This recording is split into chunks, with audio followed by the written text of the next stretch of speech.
High everyone, welcome to my channel Salma blogging and cooking. আশা করছি আপনারা সকলে ভালো আছেন, আমিও ভালো আছি।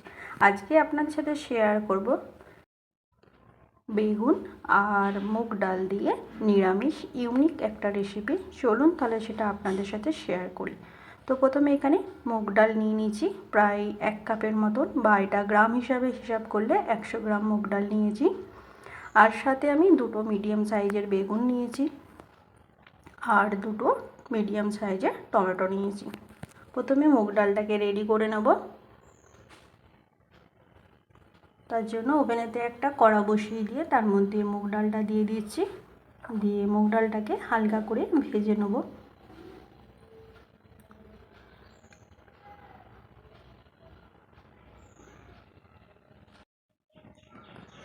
গ্যাসের ফ্লেমটা এখানে আস্তে থাকবে, নইলে মুগ ডালটা কী হবে, বেশি ভাজা ভাজা হয়ে যাবে। তো এখানে আমি মুগ ডালটা বেশি ভাজা করব না, জাস্ট হালকা করে ভেজে নেবো। যে মুগ ডালের একটা কাঁচা গন্ধ থাকে, সেই কাঁচা গন্ধটা থাকবে না, একটা ভাজা ভাজা গন্ধ ছাড়বে বা সেন্ট ছাড়বে। তো এখানে মুগ ডালটা ভেজে নিলাম, নেওয়ার পরে একটা পাত্রের মধ্যে ঢেলে মুগ ডালটাকে ভালো করে ধুয়ে পরিষ্কার করে 10 মিনিটের জন্য ভিজিয়ে রাখবো। তো 10 মিনিট ভিজিয়ে রাখবো। এদিকে আমি সবজিগুলোকে কেটে নিই। তার জন্য প্রথমে আমি এখানে বেগুনটাকে আগে কেটে নিচ্ছি। বেগুনগুলোকে এখানে বেশ মোটা মোটা মতন পিস করে নেব। তো এই একইভাবে দুটো বেগুনকে আমি কেটে নিচ্ছি, আর একটু কাছ থেকে নাও আপনাদের দেখিয়ে দিচ্ছি কিভাবে আমি বেগুনগুলোকে কেটে নিচ্ছি। তো আপনারা যদি মনে করেন আপনাদের মতন কাটবেন তো সেটাও করে নিতে পারেন। তো এইভাবে আমি বেগুনটাকে কেটে নিলাম। এরপর বেগুনটাকে একটা পাত্রের মধ্যে তুলে নিচ্ছি। নেবার পর যে টমেটোগুলো নিয়েছিলাম সেই টমেটোগুলোকেও কেটে নিচ্ছি এই একইভাবে। তো টমেটোগুলোকে এখানে পাতলা পাতলা করে কেটে নেব। ভিডিওটাকে কোনো রকমভাবে স্কিপ করবেন না, পারলে পুরো দেখার চেষ্টা করবেন।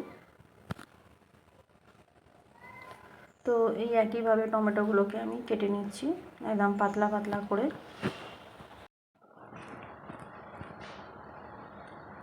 টমেটোটা কাটা হয়ে গেল, এই পাত্রের মধ্যে আমি টমেটোটাকেও তুলে নিচ্ছি। এইভাবে বেগুন আর টমেটোগুলোকে কেটে নেওয়ার পর বেগুনে আমি হালকা করে লবণ আর হলুদ মাখিয়ে রেখেছিলাম, সেটা কোনো কারণবশত দেখাতে পারলাম না। তবুও যখন আপনারা ভাজবেন তখন বেগুনটা একটু লবণ আর হলুদ মাখিয়ে বেগুনটাকে ভাজলে কী হবে, ভাজাটা বেশ ভালো মশমশে মতন হবে।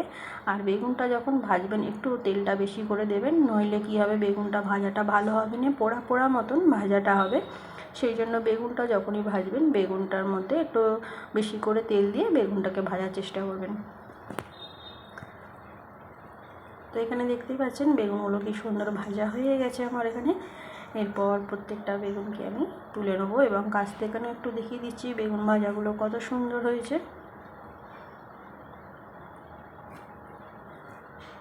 তো বেগুনগুলোকে আমি একটা প্লেটের মধ্যে তুলে নিচ্ছি।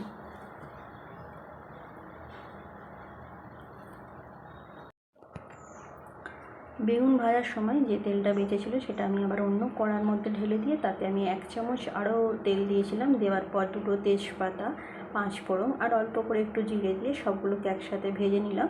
আর আগে থেকে আমি অল্প করে একটু আদা, একটা কাঁচা লঙ্কাকে বেটে রেখেছিলাম সেটা এর মধ্যে দিয়ে দিলাম, দিয়ে একটু হালকা হালকা করে সবগুলোকে একসাথে মিশিয়ে ভেজে নেব।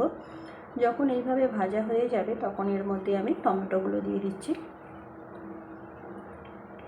তো টমেটোগুলো মাঝখান থেকে আমি আবার পিস করে ছোটো ছোটো মতন করে নিয়েছিলাম। এরপর এখানে মশলা দিয়ে দেবো স্বাদ অনুযায়ী লবণ, 1/2 চামচ হলুদ গুঁড়ো, 1/2 চামচ লঙ্কা গুঁড়ো, 1/2 চামচ জিরে গুঁড়ো আর 1/2 চামচ ধনে গুঁড়ো দিয়ে সব মশলাগুলোকে ভালো করে একটু কষে নেব। ভালোভাবে মশলাগুলো কষে এলে এর মধ্যে আমি যে ডালটাকে ভিজিয়ে রেখেছিলাম সেই ডালটার মধ্যে আমি দিয়ে দেবো মুগ ডালটা। মুগ ডালটা দেওয়ার পর ভালো করে মুগ ডালটাকে মশলার সাথে যতক্ষণ না পানিটা শুকিয়ে যাচ্ছে বা জলটা শুকিয়ে যাচ্ছে ততক্ষণ পর্যন্ত মশলাটা মুগ ডালের সাথে কষতে হবে।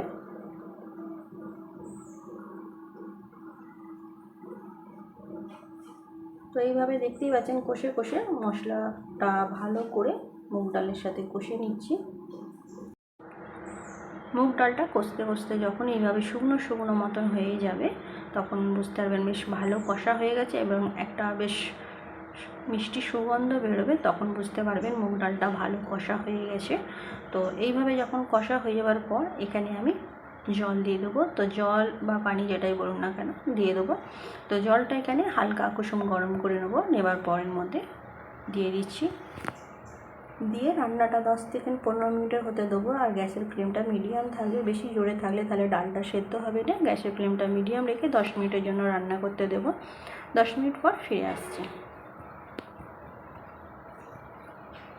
তো এখানে 10 মিনিট পর ফিরে এলাম।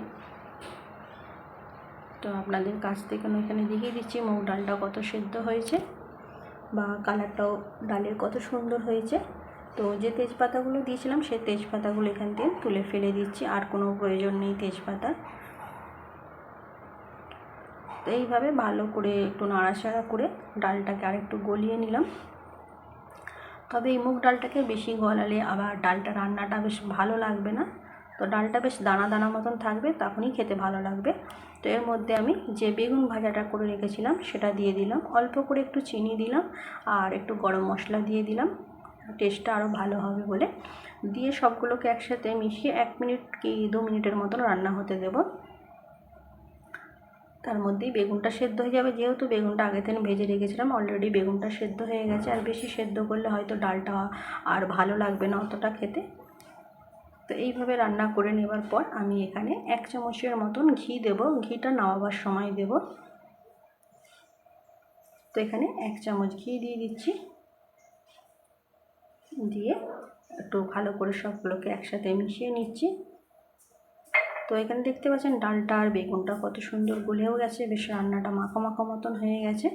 তো রান্নাটা হয়ে যাওয়ার পর আমি এখানে একটা প্লেটে সার্ভ করে নিয়েছি। তো দেখতেই পাচ্ছেন কীভাবে আমি নিরামিষ মুগ ডাল দিয়ে আর বেগুন দিয়ে রান্না করলাম। বেগুন দিয়ে মুগ ডাল রেসিপি নিরামিষ। তাহলে আজকে আপনাদের সাথে শেয়ার করে ফেললাম বেগুন দিয়ে নিরামিষ ডাল। আজ এই পর্যন্তই, আবার আপনাদের কাছে নতুন একটা ভিডিও নিয়ে আসবো। আজকের ভিডিওটি ভালো লেগে থাকলে আমার চ্যানেলটা সাবস্ক্রাইব করবেন আর নোটিফিকেশানটা অন রাখবেন। আমি যখনই কোনো ভিডিও আপলোড করি না কেন আপনাদের কাছে নোটিফিকেশান পৌঁছে যাবে। ছোট্ট একটা লাইক করবেন, কমেন্ট শেয়ার করতে ভুলবেন না, পারলে ফ্রেন্ড ফ্যামিলির মধ্যে শেয়ার করবেন। ভালো থাকবেন, সুস্থ থাকবেন, নিজেও ভালো থাকবেন, অপরকেও ভালো রাখবেন। Thanks for watching my video. Take care.